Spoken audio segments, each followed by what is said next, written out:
Welcome back to the Manager Podcast, the show where we turn invisible work into visible leadership. I'm your host, Aimee Rickabus. Today we're talking about money, not spreadsheets and stress, but mindset, story, and self-worth. My guest, Stephanie Guttman, is the founder of Huntress Wealth, a financial wellness and planning firm helping women reclaim confidence with their finances. Stephanie Guttman came into personal finance from the outside. After years in corporate finance, she was determined to understand what truly motivates women when it comes to wealth and how investing can become a source of freedom rather than fear. That outsider's perspective became her superpower. Through Huntress Wealth, she's built an ecosystem that blends investing education, financial therapy, and mindset transformation. Her goal? To get more women investing, not just saving, and to heal the old money stories that keep us small. She's also the host of Talk Rich to Me and the author of a weekly newsletter called The Arrow, where she helps women aim their money toward meaning. Stephanie, welcome to The Manager. Let's talk about what happens when women start managing their wealth with intention. Thank you so much for having me, Amy. So glad to be on The Manager. Yay. So you've said you entered finance from the outside. You weren't groomed by Wall Street, but you were drawn in by curiosity and math. Could you share that journey? What did you see from the outside that made you want to change how women experience finance? I studied finance in undergrad, went into corporate finance, have been in fintechs for the last several years, but really have not touched this personal finance space. I so wanted to crack why women didn't hold equal power. And what I got to was that we don't hold equal money. And so I really, really wanted to understand why we didn't. And we all know the stories of the pay gap, but there's a much broader story of the investing gap. And I just could not spend all my time figuring out how to help women close it. I love that. I love that so much. So you shared something fascinating. Our money story is formed by the age of 7 and influenced by both our family and our peers. Could you unpack that? Money stories are this idea there's a whole financial psychology world out there that is super fun to spend time in. And money stories are kind of one pillar of that. And these are the things that we start telling ourselves, right, from a very young age. And we do learn them from peers. We learn them from parents. We learn them from other trusted adults. And they really just help you, they kind of categorize whether you view money as good or bad. And there's 4 core stories. One is avoidance, maybe, money stresses you out anytime you don't want to look at it, or you feel like people who have a lot of it are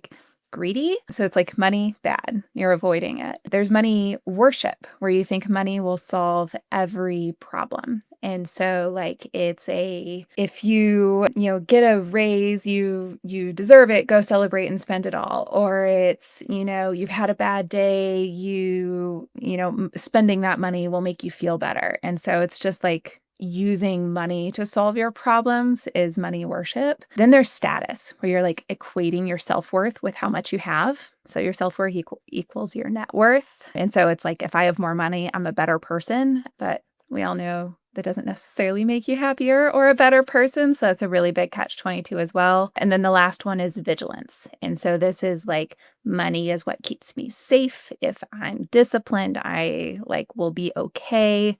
And so that's where you get into, really frugality and type of behaviors, diet type behaviors when it comes to money. And so unfortunately, we can have more than one story, but we are exposed to these kinds of things through the people around us when we're really young, and that kind of becomes our relationship to money.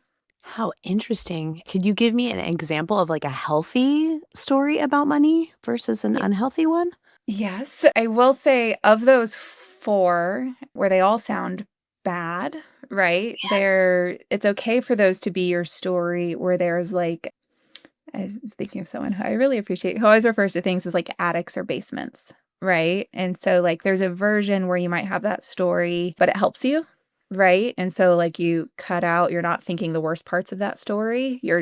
But those positive things are reinforcing, right? And then there's the basement, where your behavior is really, really overdialed and it's not helping you. But of those 4 stories, vigilance is actually correlated with good financial outcomes because you save a lot more. That Mhm. doesn't mean your mental health is 100% necessarily, but your bank account might be really strong, where the other 3 are associated with, lower growth in your assets. And so here's like what is good. It's like these could also be good. It's when they're really, really over dialed that they're bad. Got it. Very interesting. That's so interesting. How do these stories show up in adulthood, I guess, would be a good follow-up to that one. Oh, I feel like I should ask you, Amy. How do they No, I'm Oh kidding. my gosh. It's Seriously, right? I I think that's you mentioned the podcast Talk Rich to me, and that's what we love to do on there is have, women plus come on and tell their stories that are life stories and financial stories because you do start to see these like dots that connect. For me, I grew up with Vigilance, right? And so again, that set me on a really good path. In my early career, I was saving a whole lot, but maybe not spending money to take care of myself in that like holistic way that I've worked on and I do more of now. I think it shows up for everyone slightly differently, but if you start to look for these patterns, you'll definitely find them. Oh, totally. Yeah, my parents called me Bank of Amy when I was a kid, B of A, because they gave me this little leather sack when I was probably about 2 years old, and it had, I would carry my money around in it. They called me money bags, and so I guess vigilance is definitely part of my money story from a very young. I've always had at least $500 in the bank. That's Oh, just sort of yeah. like even from the time I was 5 years old. Wow. I love the idea of you like walking around with bags of money. Maybe bringing that back would be a healthy part of that behavior. I don't know. It sounds really fun. No, I'm Oh, kidding. I still do, actually. I mean, let me pull my purse out. Ooh, Does it make you feel safe, Amy? I guess it does. Yeah, and it gets the babysitters paid. There you go. It's gonna say convenience for sure. Yes. I just noticed more people are taking money now too. So if I go get my hair done or I get my nails done, the girls like to get paid in cash. So, That's and cute. it's good for our financial system to pay for things in cash because that way we keep cash in play. Otherwise, we'll lose cash, and go full digital. So I do Yeah. use cash. I hadn't thought about, doing my part on that front. I was gonna say we keep cash around mostly because I have a 7-year-old at home, and so, like, you transact with kids in cash because they do not understand digital. So, like, our whole cash system is, like, in ones, in fives, so we can, like, you know, work with the Once kid your level kiddo of gets a things. little bigger, the green light card is actually really cool. My Oh, older yeah. kids have green light cards, so their allowance goes on their green light cards. They can use it when they're, like, riding their bikes around and they wanna stop and get a bagel at the bagel shack or buy some Yeah. bait at the bait and tackle or whatever they're doing, so I love that they have that convenient. sense of freedom and agency with their money. I do. I It's like amazing. that it's really important to train kids with money, so that Mhm. they can see, what it's like to be an adult a little bit because we got Yeah. to keep the training wheels on them. But like I was talking to Amanda Jaggard on another episode, and we Yeah. were talking about how you're not raising children, you're raising adults. Oh, yep, that's one of my mottos. Yeah, yeah, and Yeah. I think my parents were always really good about that with me, making sure Mhm. I had money, to have agency over money from a very young age, and I think that that's one of the things I really wanted my kids to have too. Same, and I think for me, what I'm really cautious about is not just teaching spending and saving, but, I opened a custodial account with, like, a small amount of money for my daughter and, like, turned paper statements on. All paper statements are off for everything else, but for hers, we get the paper statements, so every month we can sit down and, like, see what happened together, and it's like, she will learn investing. That's She's so kind of getting cool. it. Yeah, Kind of. my 16-year-old is really into it. He's like, "Hey, mom, how much money is in my account?" Because he can't touch it, but he can grow it, and so he's got, like, $17,938 in his account today. I But love that he you know down to the dollar off the top of your I love money. I think money is freedom. I think money is opportunity. For me, I don't know if he'll end up going to college. He's not that kind of kid, but he really Yeah, wants to start his own business. And this is cool. money. This is seed money for him to be an entrepreneur. So Amazing. I'm I will looking forward to growing that for him over the next, 4 years, because I think he'll probably wanna launch his company around between 20 and 22. I can see him launching a company. Interesting. Follow I along, know. stay tuned. Stay tuned. Yeah, totally. He's my first one out the gate, besides my stepdaughter who's Mhm. 27, but I'm Yeah. excited to see what Julian does because he's always been very good with money. And, Yeah. yeah, he's like, "Mom, can I invest in crypto?" And I'm like, we should look at that." Let's talk about that, right? Yeah. Yeah, yeah, we should Um, look at that. So, you often say that mindset is the real problem, not math. I can see mhm. that. How do you Yeah. help women bridge the gap between knowing what to do and believing that they can do it? Oh, there you go. That's the money question. How do we do that? I think, especially when we're talking about learning as adults, right? People are familiar with the growth mindset and all of that. But what it comes down to is just like doing. And I mean a little bit of admit that you're scared and do it anyway. But Okay. just start acting. And it can be little small steps that don't have big consequences at first, right? But like practice engaging with your money, checking your accounts regularly, see what it feels like, right? Bring up money with a friend, see how it goes. Keep trying that if it feels good, right? The way to help get over mindset is to just do it anyway, right? Like start engaging anyway. And then your confidence it's just a steady path. It grows and it compounds and then you're comfortable doing bigger and bigger things. Totally. In, LA, we call that fake it till you make it. Oh yeah. Oh yeah. For sure. Yeah, It really helps though. I think there's this notion of, like, everybody else has it all figured out too, that's, like, a common story that we tell ourselves, and, like, we don't, money is a made up construct, and it's a system that you can learn and you can do it, right? Like, everybody's had to learn this. No one is born knowing it. There is a little bit of a fake it till you make it, but it's just like that notion that, like, the emperor's not wearing clothes, like, nobody really knows what they're doing until they do, and, like, everybody's had to go on this journey, you know? Oh, yeah. Yeah, everybody is learning all the time, but my mom always said, "No mun, no fun." And I think that made money fun for me. I think that one of my Yep. ideas of money is that it can bring fun into your life because of my Yeah. mom putting that in my head at such a young age. So One of the providers that we work with, one of the wellness providers, one of her favorite questions with people is like, "Okay, you walk into a room and, like, you have this relationship with money. You see money there. Like, who is money or what does money look like?" And so, like, when you're saying, like, money is fun, right? Like, that is I'm picturing what, like, fun money as a person or other concept would look like, and that's fun, but it's really, like, visualizing that relationship. So I love hearing fun. Fun is really fun to do that with.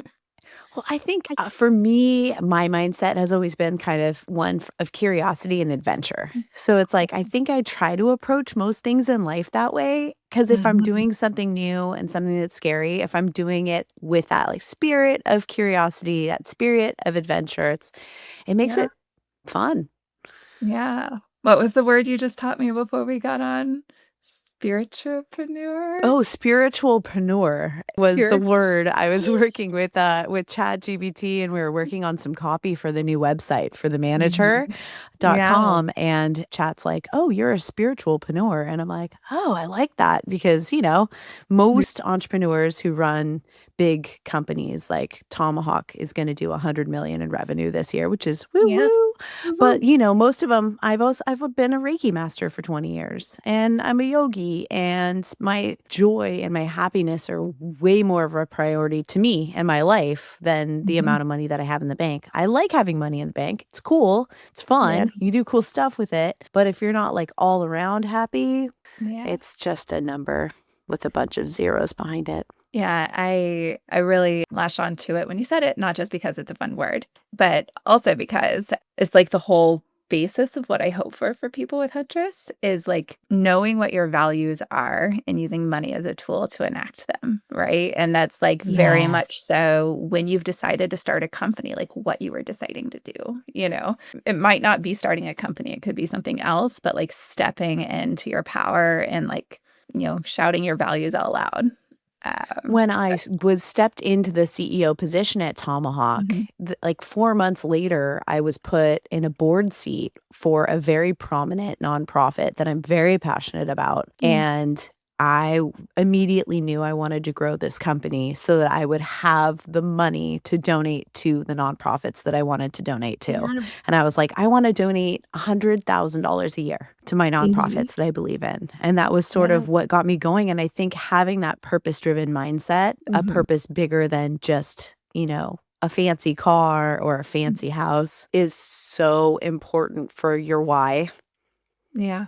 It's funny you say, like, versus fancy car or fancy house. It's like, I kinda don't care what people's why is. Like, those are even okay too if, like, that house symbolizes, like, where you can gather your family and your community and, like, it's, like, really chasing there's not, like, a right and wrong way to do this. It's just really, really knowing what those values are, right? Well, knowing what you want is so Yeah. good, and being able to visualize them. My husband and I Mhm. were always huge on doing vision boards. We've been married for 14 years. It'll be 14 in December.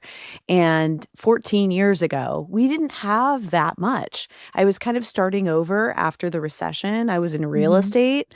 I was a real Yeah. estate investor, so I was kind of starting from scratch. I think I had maybe $50,000 left in the bank, which is not Yeah. a lot for me, and it was start from scratch time, and so we would break out our vision boards and get our heads around, "Okay, I wanna live like here, and I want this car, and I wanna build this company, and I wanna do these kinds of Really numbers," and, kind of having an idea of where you wanna go really helps you get there. It's kind of been talking with a lot of women when we were shaping what Huntress was gonna look like. Like, I thought it was just gonna be this, like, shiny tech app that everyone goes, downloads, and all their problems are solved.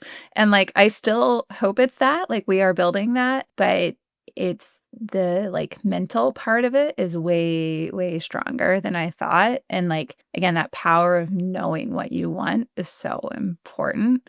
It's not just doing the math. And so, like, I wanna see your vision boards. Like I'll take pictures, I'll send them to you. It's so impressive, like but the craziest thing is, like, we'll go back and find our old vision boards, and we're like, "Oh my god, like, we own that car exactly." Like, the same Yeah. car, same color, same year that was in the picture, and we're like, "What?" That's okay, That's so how like, it's without, like, intentionally doing that, that's amazing that that lined Yeah, up. it's But it's so it's the power of the subconscious mind, yeah. You wanna take those subconscious ideas and then bring them up to consciousness, at least for a moment. They Mhm. can go back to their subconscious, but your Yeah. conscious brain, like, picked up, "Okay, this is where we wanna go."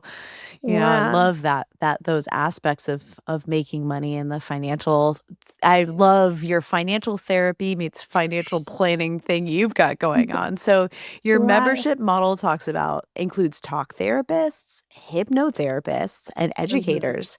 That's Yeah. unusual in finance. What Yeah. made you combine those worlds, and what transformations have you seen because of it? Yeah, I should give the caveat that our talk therapists and hypnotherapists are those in their day jobs. They're licensed for those, but they're not providing therapy through Huntress 'cause that implies like diagnosis and plan. And so it's really this like mindset and wellness and in the realm of money and what you really want out of life, like what your values are, helping surface what's important. And so, like, some people can go and vision board on their own, but other people really, really need help and support, recognizing either what stories might be holding them back or what those, like, what really truly is most important to them. Again, I didn't think we'd start there, but in talking with women, it's just so common that we don't let ourselves do that. Right? Like, we're either afraid of what might come up or we think we might not ever be able to attain what we want, right? And so there's this, like, fear, anxiety, sometimes shame and guilt around it, and it's really hard to tackle that on your own sometimes. And so we did decide to have this, like, service component, pulling together these, like, amazing providers because it is really just hard to do on your own sometimes. It And really then well, yeah.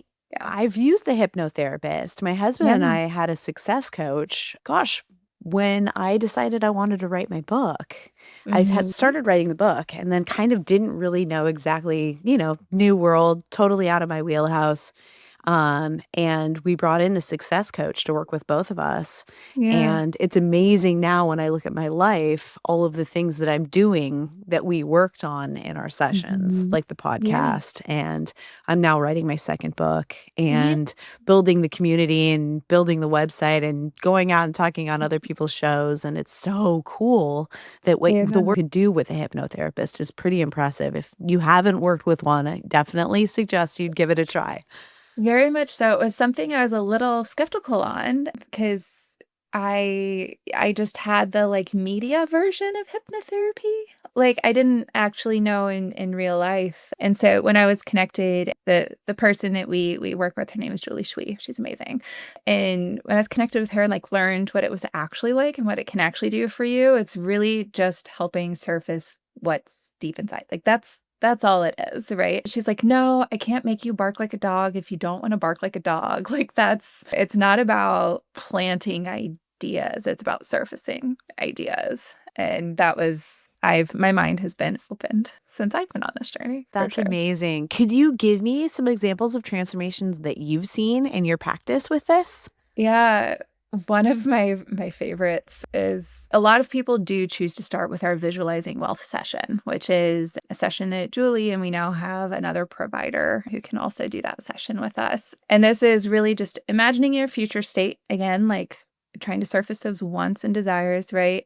And then like giving shape and color and feeling to like what is in your way so you can help chart your path. And so that's like what this session is. There's someone who went through it who she was like, I'm not a woo-woo person, but it does feel like I think I have this scarcity mindset and I really need to work on it. So like I'll give it a shot. Right. And after her session, she's like, yeah, so I said a lot of things because I felt like I was supposed to say them, but then I really reflected on why I was saying them, right? Like why did I feel like I was supposed to say those things? And so she had like admitted basically that she wasn't like entirely truthful with herself or the provider in that session. And her big realization was she doesn't actually have scarcity mindset. She just like had almost this like fear that she couldn't do it. And then she's like, but I can do it. Like logically, I know I can do this. So I'm just going to do it. That one's a little indirect, but like she had a chunk of her portfolio that she was holding in cash and she knew she shouldn't be, but she had this like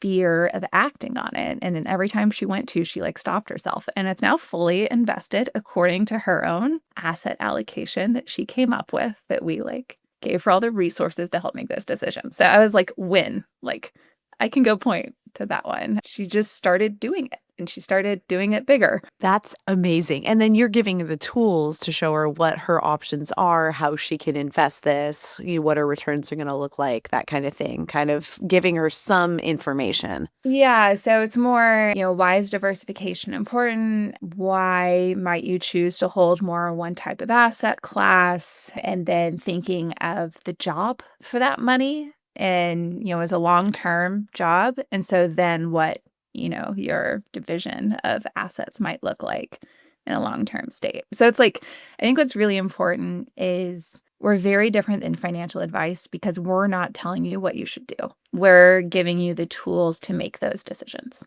Wow, that's really cool. I'm curious, Stephanie. I'm gonna call you up and see what we could do. Hey. So a lot of women are cautious savers, but Mhm. hesitant investors. I Yeah. could fall into that category. What's the psychological block here, and what's the first baby step into confident investing? Oftentimes, it goes back to that vigilance story of like the cash that you can see in your bank account and you hear it's not at risk. And so it's like safe and you can rely on it, right? That's a lot of why we hold cash. And certainly with like the onset of high yield savings accounts, which are only like 10 years old, like it's a very kind of new financial instrument, right? People are like, well, that's good enough. Like it gets me used to be 5 percentage points. Now it's like 3 to 4, right? And it's like it's doing something. So I feel like that's enough. But when you look at like why go move past that, right? It's like 3 to 4% isn't enough. That is actually a function of inflation. So it's actually just pretty much going to match what's happening there. And if you If are you're going to lucky, right? beat inflation, then you Yeah. need to be investing. And I say that with with respect to when you need that money. It all comes down to when you need it. If you need it in the next year or two, certainly go put it in easily liquid, accessible, fairly stable vehicles. But if you don't need it for 20 years, like you've got a high risk capacity there. And that's where it's like your idea of money is fun. It's like some of this is like you can go experiment and be curious. Like the idea of like your son's interested in crypto. It's like if he needs the money in 2 years, maybe not the best choice. If he needs the money like in 10 or 20 years, like it's probably like, I don't know, don't take this from me. It's not advice. But like it doesn't hurt to go play when you're longer term. And so it can be fun. It also can be very boring. You can just choose for it to be boring, and that is fine too. It's just when you have that longer horizon, you have more room for choice. And sitting in cash is going to be this, and it's not going to be that, you know? Yeah. Yeah, we've seen it because oh my gosh, there were so many opportunities for us to invest in stocks. Mhm. My husband looked at me during COVID and Ford stock had dropped so low. And he's like, oh my Yeah. gosh, we need to invest in Ford stock like right now. And it's like, yeah, let's do it. And then we just don't. And, we've No. seen the opportunities. Oh, no, we just kept the money in the bank. I'd say he's Yeah. very vigilant with money. He's probably more vigilant than I am, which Yeah. is, yeah, keeps I us very cautious.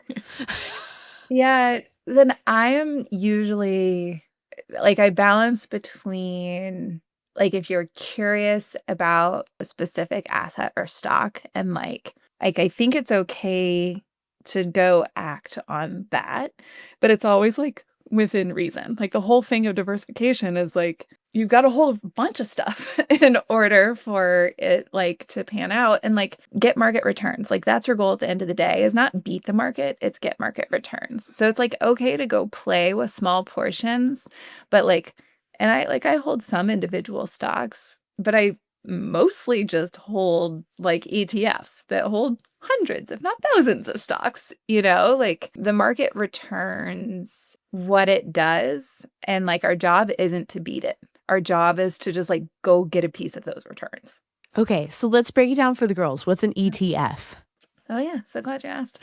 It's an exchange traded fund. And these are typically, you have to go look at the expense ratios, but typically very, very low cost baskets of stocks. And so they can help you do different strategies, or again, they could just be very vanilla and be like, hold the whole market. So it's like with one purchase, you hold the whole market. You hold the market risk and returns, and you don't have to go do anything fancy. How interesting. I've never even heard of it.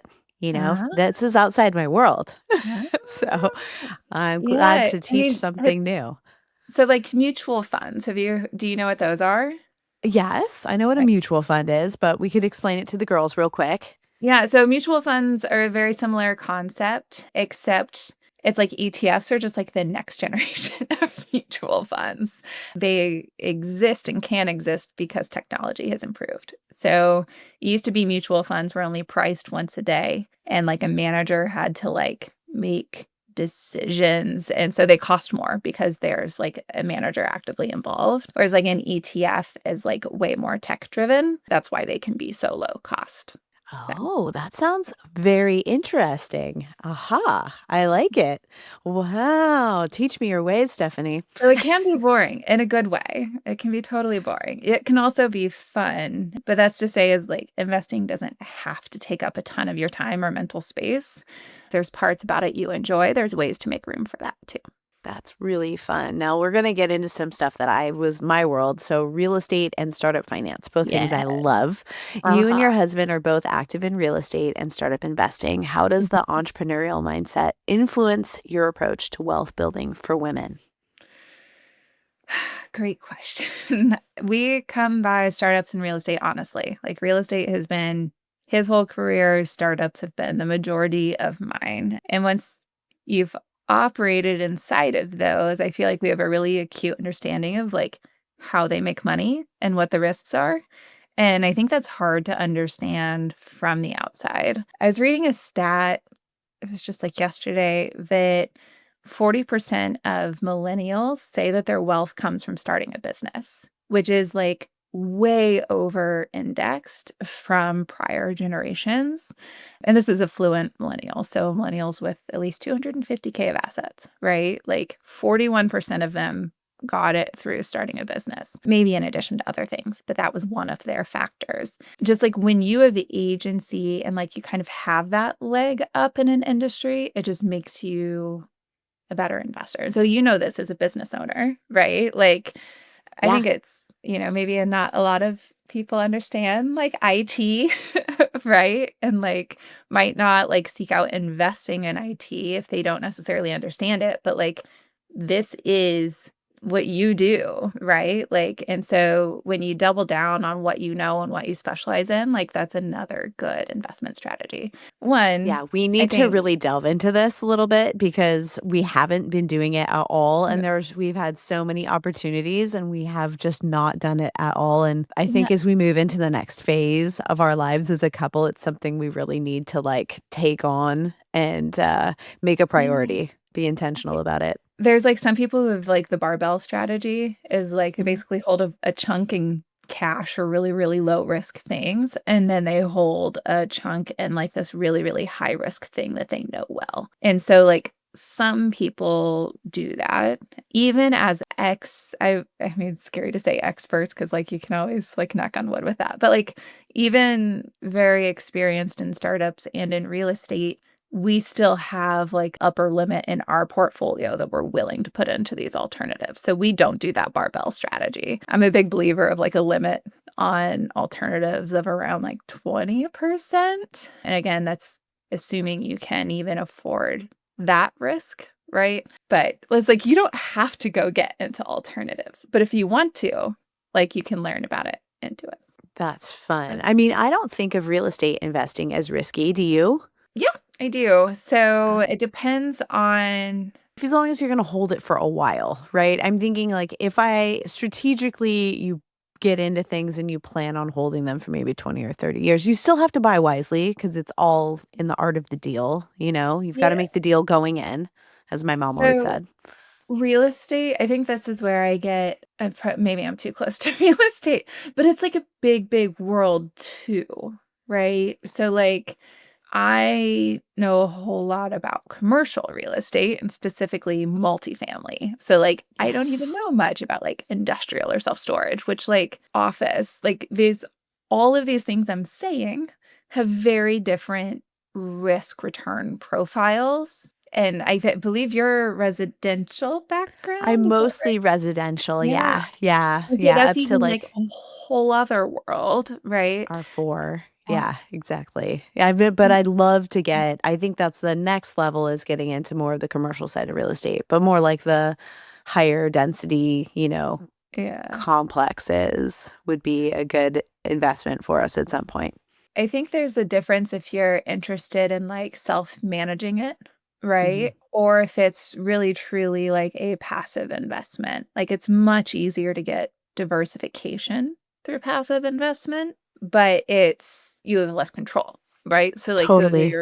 your trade-offs, We've and then, been like, looking at like real estate investment trusts, I like was gonna say getting into a REIT. anyone can go be an investor with as low as, like, I don't know what the smallest share price is, maybe $100, $200, right? Like, like, it doesn't like, REITs are a way to go invest in real estate, and they have all these flavors, like residential, commercial, that you don't have to, like, go commit. You don't have to be an accredited investor, you don't have to go do big chunks, like, can be super passive, publicly traded, fairly liquid. Yeah, but real estate is a big world, and Yeah, there's a lot to it. You're right. There's a lot to it from like residential to commercial and then the REIT world. There's a lot Mhm. to a lot to it. So, what Yeah. about startup finance? Curious. Just Yeah, what do you know? uh, yeah, so startups are harder to invest in, right? And so, like, that was part of, the turn in my career is, like, working in startups, you tend to get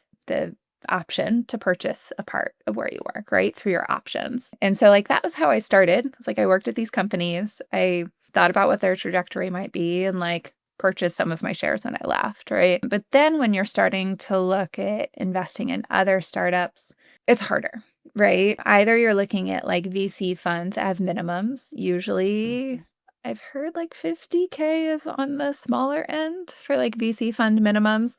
And that's you're paying an expert to go find a pool of startups and like you've got your theoretical return maybe slightly diversified, right? But it is still startup investing. So like you could lose a lot of money too, right? Angel investing is even harder because diversification is harder. There's a whole lot more risk in those businesses. And anyone who's wanting to do that is really like in a space that you know well and you think they have a competitive advantage versus just like, oh, cool, that startup sounds great, like, and go invest in that. Like that is, and typically you have to be an accredited investor to invest in this.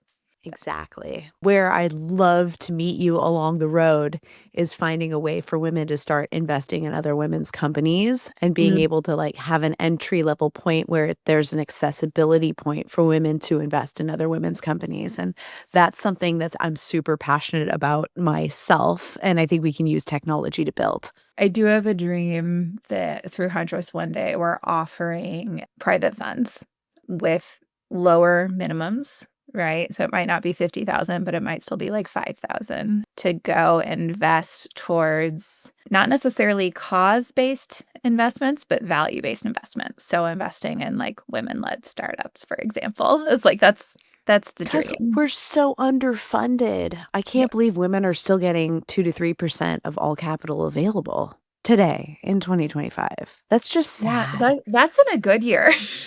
Um, yeah, it's tough out there, but That means 97% of the capital is going to male-led companies and male-led ideas. And how are we yeah, gonna build a future without women's ideas? well, and a lot of it comes from the money is coming from men, right? And so Right. that's where I don't think, angel investing or VC investing is for everyone by any means, but I want more women to get to the point in their wealth where it's a-okay to go have that in your mix. And so we're part of that equation. And it Yeah. is a little bit chicken and egg. A lot of the people who invest in startups are the men who've made money off of startups. So it's a really, really hard cycle to break. But there are a lot more women-led funds out there. It doesn't necessarily mean all the money came from women. But even that's a good starting place is like supporting the new women-led VC funds, whether they focus on women or not. We need more money coming from women in addition to, women seeking funding. But Well, have you heard about this generational wealth transfer that's happening right now, where yeah. we're seeing, I think, what is it, like $17 trillion or something transferring into millennial women? It's a I've massive seen amount so of many money. numbers, but it's in the trillions. And I will say a big chunk of that money is going from boomer men leaving it to Yes. spouses. So a lot of it is still going to boomer women. And like, I think tapping into their confidence is really, really important too. But yes, a good chunk will be coming down to Gen X and millennial as well. And As the it's wealth transfers into the hands of women, I want to be sure that Mhm. the women have the skills to handle this money and also be able to use it to help other women scale up and become a part of the future. Like, we need to make sure that we're representing our ideas in the future. And the way we're going to do that is by supporting each other in business. Yeah, and the stat on that is women own today about 30% of the wealth in the US, and that tracks to literally everything else. And so if you go look at like political funding, right? Women participate at an equal rate. Like half of political donations come from men and half of them come from women. But women are only donating 30% because men have more money. They're writing bigger checks, right? And when you look at like CEOs of Fortune 500s, I'm probably going to get the stat wrong or it's probably stale at this point, but like there's more Johns than there are women CEOs of Fortune 500 companies. Wow. And if you look at like it's like money in each kind of segment of our kind of wealth in the US, right? And it gets really, really thin on women at the top. We need more women with more money if we want equal say in business, government, and society. Like, Absolutely. Yeah, that's why I'm like, "Oh, come on, girls, let's level up. Let's learn this game." Because the men have just been playing the it's a game game. longer, and I think we need to learn the game, but we might need to rewrite the rules to be the way that women operate, that goes along with more of our operating system and our core values as women too. Yeah, and reframing some of that, it's like it's not that, like, men have been playing it longer, it's that they did write the rules, right? Mhm. Like, Yeah, their table. and there were a lot more women involved than history would like to give them credit for, but, like, there was a lot of progress we've already made, and, like, I think not forgetting that, like, our moms couldn't, you know, have a credit card in their name, right, or open bank Open account. a checking account at Yeah, like, 1970, you 1969, you still needed a man to help you open a checking account? which is insane, right? And then you go look at, like, how much of wealth creation and tax advantage is tied to workplace. And when you look at, like, default roles in society, right, and, like, labor participation for women versus men, right? And it's like, there's a lot of structural stuff working against us, and it's Yeah. like, there's a lot we can do, right, that shouldn't stop us, but to go change that structure, we have to go participate and engage and be comfortable and confident. Absolutely. Yeah, I mean, I think about it because 'cause I'm a mom. I've got little Mhm. kids, and the cost of, like, just daycare. I have a Yeah. 27-year-old, and she has 2 little kids, and if she goes out and works a job that she makes $50 an hour, Mhm. 20 bucks of that per hour is gonna go right back to the babysitter's pocket. So we Yeah. have a financial disadvantage, as Mhm. women, and we need to figure out together, we need to figure out how we're gonna overcome it. And I think that as women build companies, hopefully we can help solve those kinds of problems for other women, by Yeah. offering childcare because it's a write-off for your company, and it makes a Mhm. huge impact in the lives of women. I was Yeah. working with Shell Oil and Gas, and we were talking about how they had no retention of female employees, Mm. and they just couldn't figure out why. And they finally brought in a female plant manager, and she was like, "We don't even have a room for these women to go and pump milk for their Mhm. babies. We don't have any we're not built for female employees." So she built it for female employees, and now they're Yeah. able to retain their female employees. But we're Yeah. the only ones that can see the problems, that women have. So Yeah. we have, us being at the level, being in a leadership level is gonna help other women and the impact their lives in a very positive way. Yeah, there's a whole lot on the mental load, right? And, like, I was thinking, like, in my journey, I was like, "Oh, yeah, the pumping room was huge," right? But now that I have a kid, like, school age and seeing, like, moms are running the PTA, right? Which the PTA is subsidizing public education, right? Mhm. Like, financially and with time, and it's moms doing it, and there's some dads too, right? But it is very, very woman-led. They have jobs too, actually. Like, these aren't just like, it was just it's prioritizing and balance and participating in all parts of our society and requiring that of men. Like, there's actually really, really small things that make a really, really big difference, and, like, not assuming that the mom is gonna be the one at all the school events is maybe a great place to start, you know? I love that conversation. And I think that that's a conversation that modern men and women need to be having too, Mm. because if we're going to create sustainable relationships and Yeah. sustainable marriages, it has to benefit both partners. There has to be Yes. equality and partnership And in it. sustainable financial futures, right? Like, Yes. women are breadwinners in half of households now. Yeah. Like, this is it, Yeah. right? Like, I mean, it's there are states where you do not have an option to have a parent stay at home. Like states like California where I live, it's so yeah. expensive. If you only have 2 jobs in the house, you're Or on the lucky. flip Only side, mom only has 1 job and dad has 1 job. Only. well, on the flip side, single parents, right? Like, Yes. they get it done too. Like, this is my new favorite fun fact. The Nobel laureate, Claudia Golden, she studied, like, women and the earnings gap is, like, her entire career, and she won the Nobel Peace Prize for sorry, not the Peace Prize, the Nobel Prize for it. And her big realization, the thing like we should all learn is like greedy jobs. So it's not that like women are stepping back or that like we don't want to be working. It's that like inflexible jobs, on demand jobs just don't allow you to do both. And so someone in the family has to take a greedy job because it pays more. And someone in the family has to be the always on call parent. Like, and it's making jobs less greedy is how we get to more equity, Yeah, period. it And so having I'm a like, little more flexibility where you're working, when you're working, as long as you get your work done. I love that within our company, both of our companies, we do have such a flexibility for our employees. It's like mhm, if one of our employees has his kid for like a month in the summer, just get your work done. Do it whenever yeah, do it whenever you can do it. As long as you get it yeah. done, I don't care. Well, and that's where I get really excited about AI. Like, for all the like, is it overhyped? What problems is it actually going to solve or should it solve? One, I really, really want everyone to be throwing AI at is this idea that like, I'm the only one who can do it, or I have to be the one that does it right now.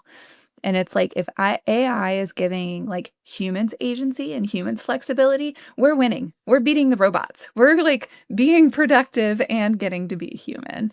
It's this I idea was of like, talking to Dr. Katie Pritchett about this mm, last week, actually, another yeah, episode that will be just a couple episodes before yours. And we were talking about she's in AI, she's in technology, but she's on the human side of technology. And we were talking about how AI has the potential to give humans their time back. And I've seen mm, this personally when we implemented automation technology at PepsiCo. We were able to right. see what it did to the employees and how it took, Mhm, this poor lady who had a master's degree who was still hand pushing POs. And mhm. we automated that for her. And a Yeah. couple years later, she's like, I have more time and I have more mind share. And I was like, oh, Yeah. mind share is such an interesting word because it's this, Mhm. when your head doesn't have to hold, is there milk in the fridge? Are we out of toilet paper? Like, I can actually maybe if I can automate some of that stuff, maybe I have more space in my brain to Yeah. plan a dinner party for my neighbors and be more connected to community or to be Mhm. on the PTA or to, do all of the things that actually Or connect think people. about starting that fund for women to invest in women, you know? Like, Yes. yeah. Yes, exactly, and I love AI, I'm leaning heavily into AI, and I'm so glad that it's Mhm. finally here at the consumer level for us because 'cause I've seen it Yeah. at the commercial level since 2022, and the technology that's been available in the commercial space is Mhm. insane. It's amazing, so we're finally catching up here on the consumer level, and I'm definitely leveraging very hard. I'm rebuilding the website right now and using this AI powered CRM tool that's just going to change my life. Interesting. You have to tell Yeah, me more about that one. I Um, will. yeah, there's 2 companies that like early stage women one actually has gotten, you know, VC funding that I'm like, "Ooh, tell me how, tell me more," right? That one is called Ava, which Is it is an AVA? AVA, and it's basically AI household concierge, and the other one is Ooh. the AI empowered mom, and she's building something similar, and it's like this they are going kind of agentic with it, but it's like really getting that mental load out of your head and into AI to, like, help tackle, like, the 100 open tabs in your brain. Well, the Mhm. invisible labor, what we've called invisible labor for generations that we're now hopefully going to just automate, Mhm. Yeah. hopefully soon. Uh, yeah, I mean, automate the right things. I'm still Yes. like, some of it, it's, like, freeing up time to go do the things that you want to be doing, right? Well, Like that's me. People go, Amy, how do you get so much done? How do you do so much? And I tell people, I only do the things I really want to do. I do yeah. the things that fire me up and turn me Mhm. on as a person. And I try to stay away from the tasks that don't. If it makes me Mhm. feel meh, I can delegate that to someone else. Yeah, for And I sure. think that that's something that everybody should lean into as we move into the future where, really feel what really do you like to do and what really do Mhm. you not like to do? And Yeah. as we move into the technology in the future, as it's those are the things that you need to get off your plate. Those are the things that you need to automate or delegate in your life. And we're getting there. Knowing those things makes decisions so much easier. Yeah. It's really gonna be I mean, that's really why I wrote the book was I realized that we as women are gonna have a huge pivot in this next industrial revolution. This is gonna be a very, very big moment for women, in the Mhm. history of mankind because we have been doing so much extra work for Mhm. so long that we don't even realize we're doing it. It has been the quiet labor of the house, and as we're able to free ourselves from that quiet labor, the things Mhm. that really don't fire us up. If you love to cook, cook. If you love to do laundry, do laundry. I like to do laundry like maybe once a week. Because I like the way it smells. I like making my little like my laundry recipe, like a little of this, little of that once in a while. But I don't, it might not, it's definitely not an everyday thing for me. And I You don't totally love lost me putting at it away. laundry, Amy. I know. There are days that I love to wash a dish. There's something about the hot water and the way the soap smells, Mhm. and I can get into it. But there are other days I'm flippin' exhausted, and Yeah. I makes me feel like the scullery maid, you know? Yeah. So I think it's finding that balance in life. I think that we're moving into a time where we're gonna have more choice in what we're doing and what we're not doing, and we need to be approaching those tasks with integrity and with intention and with, Mhm. like, real tuning into our emotions to see what really makes us tick, what makes us Yeah. happy. That's it. The Yeah. world is a changing, girlfriends. So tell me about your net worth app as we're getting into tech. You're Yeah. developing this financial planning app. Tell me all about Mhm. it. Yeah, so the app really, again, taps into that just start doing and like take action, and that will build the confidence notion. And so it blends, this financial psychology with building a plan. And so it's like one question at a time, bite sized, and then like that plan is always living. It is always getting better. Right? Like, there's a good enough. Like, with, like, 5 questions, I can tell you a whole lot of things about your, like, financial situation, right? But, like, then you can refine, right? And so it's just, like, you feel good. You know how you're doing, you know what you need to do, you know what's important to you, and that's always happening. So that is the thesis of the app. It's under development, available to our members very soon, but How fun. I just really think it's going to change how we think about financial planning. It's like this always living doing thing versus like Yes. something you get done. Maybe you do feel ownership over it or don't because somebody else did it for you, right? It's really just like taking charge of your financial future, but like in a really, really not intimidating way. How fun. I think that women are really gonna be into that, you know? I Mhm. think that there's that comfort, especially for people Yeah. like me, where it's like, "Oh, can I check on it?" Because I know how much money I have in the bank Yeah, what for was it? each account. 17,638 or something? Exactly. So it's like Oh. I love that about, like, the app, the banking apps that we have now. It's Mhm. like, you Yeah. want up-to-date information, like, you don't have to go to an ATM anymore. You don't have to Yeah. call remember the days you called the bank to get your bank balance? Maybe you don't. Um, I'm a little maybe older than no. you.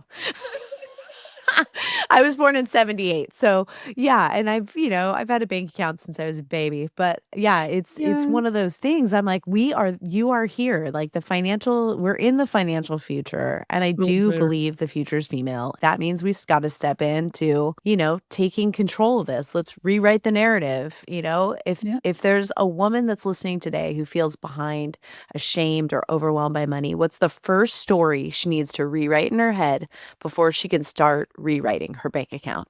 Yeah, I think the biggest, like, myth I would like people to let go of is that, like, finance is math or that it's numbers, right? And so it's the personal financial planning is the process of, like, defining what you want.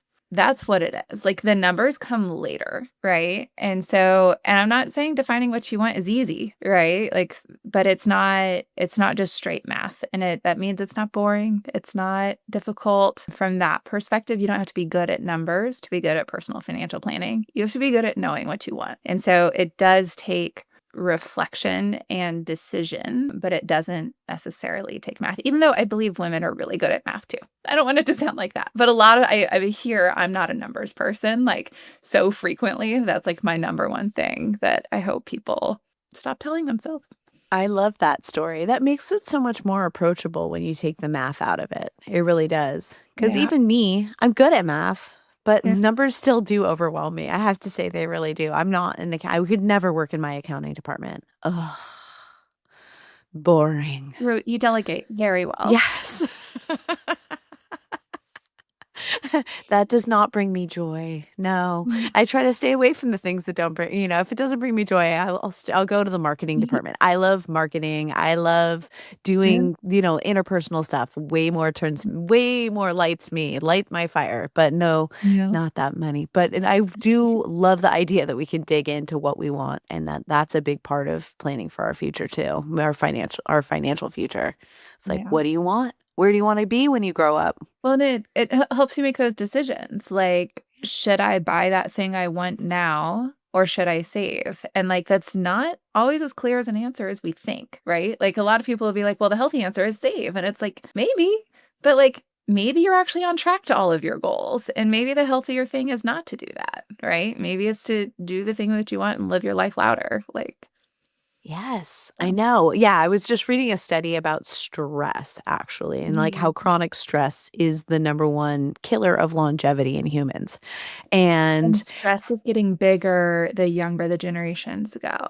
It's yeah, but one of the things that's stressing people out is waiting to live their lives because we Mhm. live in a society that's all about like the longer you delay your happiness, the better Honey. off you'll be. By the time you retire, this is kind of a sad one. Most people die within 5 years of retirement. Oh, goodness. I was like, "What? That's kind of messed up." So it's Ooh. like, we also wanna use money to fund the life we wanna live in right now or maybe a couple years from now rather than just deferring all of our fun and all of our happiness to our golden years. I Mhm. delivered to a bunch of little old ladies. Like, I was 16, I was the delivery driver for the pharmacy. So I had a lot of old lady friends, and one of my little old lady friends looked at me one day and she goes, "They're not the golden years, Amy. They're the rusty years. They lied to us." Because that Well, was she the sounds fun. generation. That was the generation they really did tell them, "You're gonna live your golden years, you're gonna Yeah. retire, it's gonna be fabulous," and by the time they got there, the chronic stress that they lived under their whole lives, deferring all of their fun, they never traveled, they worked their butts off. I'm talking about, like, Well, this is the generation before the and boomers. they Great generation? thought they were doing what was right, right? Yes. And that's the Yeah. thing is, like, what we all think we're doing what is right or best, and we that could be true, but until you go look, you don't know, like. Yes. Yeah, but from her hindsight, she was like, "Oh, I should have done way more stuff." So she told me, "Amy, you are young. Say yes to everything. Do everything." And I did. Mhm. Mhm. What what was do you remember her name? That's Jean Hughesby. I wanna Yes, say thanks, Jean.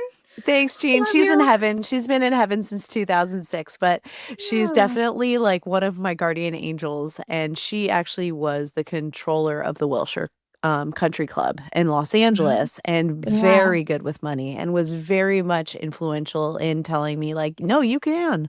Like when I wanted to get into real estate investing at 22, she was like, yes, Go do do it. it. Yeah. And that's what I hope we are for each other now and Me. always, right? Like, Jean influenced you. We're talking Yes. 20 plus years ago, right? 30, like, I don't Yes. wanna do all the math. 30, 30 30 years ago. years ago, Almost I 20 met her. years ago, Yes. right? And, like, Yeah. she was an influence on you, right? And it's like that becomes talking about this stuff does become part of our legacy, It right? does. Yeah. Yes, it really does. It becomes part of the story of women as we rewrite the story, as we have the conversations that women weren't having before. It Yeah. changes the future. And I love that's really why I wanted to do the podcast was I felt like how much more impact can you have than just getting these conversations, like these forbidden conversations out there. Like let's have all the things. Let's talk about all the stuff we're not supposed to talk about as women. Like all the things that aren't polite, all the things that are, you know. Yeah. Yeah, let's do Let's do it. it. Yeah. So, how can mothers consciously shape their children's money stories? Let's talk about Yeah. that because we're forming that money story. So, how can we form it so they're thinking of freedom and not fear? Yeah, some of the reminders is that it's about what you teach them with your words, but also with your actions. So a lot of it is working on your own stuff will help your kids. And of course, while they're young, but if they also see you kind of grow and change, like they will adopt that too. And so like being willing to work on your own stuff. But if you need to fake it till you make it, talk with your kids. Like I think like you gave some really great examples with your kids of like giving them agency over decision making with money. And so I hear like a lot of people, it doesn't matter whether you came from a little or came from a lot, like it can still show up where you didn't get to make a lot of choices about money when you were little.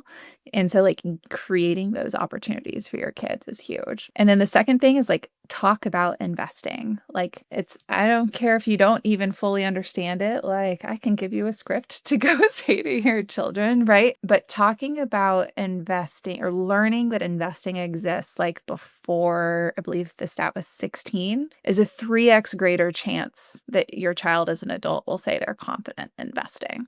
And that's like, it's just confidence, right? Just talking about it when they're kids makes them more confident later. So talk about it, do it scared, Stephanie, and then, I like, work on love that. yourself. Yeah. Yeah, So was talking to Spring Eatman, and we were talking about how my daughter Indy wants us to write a book about money for women. Would you join us in this book and help all us day. write the investing portion?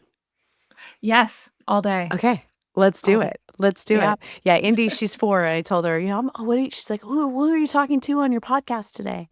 And I'm like, oh, we're going to talk about money. And she's like, oh, cool. Will you guys write me a book? So, my poor kid doing a lemonade stand. Like, I was doing sales and marketing and then, like, trying to not over dial on, like, teaching her sales and marketing during a lemonade stand, let me tell you. But what we did is she made $70 on our first lemonade stand. It was crazy, but, like, people were really generous and, like, wanting to, like, be nice and, like, gave her extra and stuff, right? And so, like, we let her go to the store to pick out a toy, and I told her before she walked in, I was like, "So, you have $70." And, like, it was like we had the money we could put I was like, "If you for every $20 you come out with, I will give you a dollar." Right?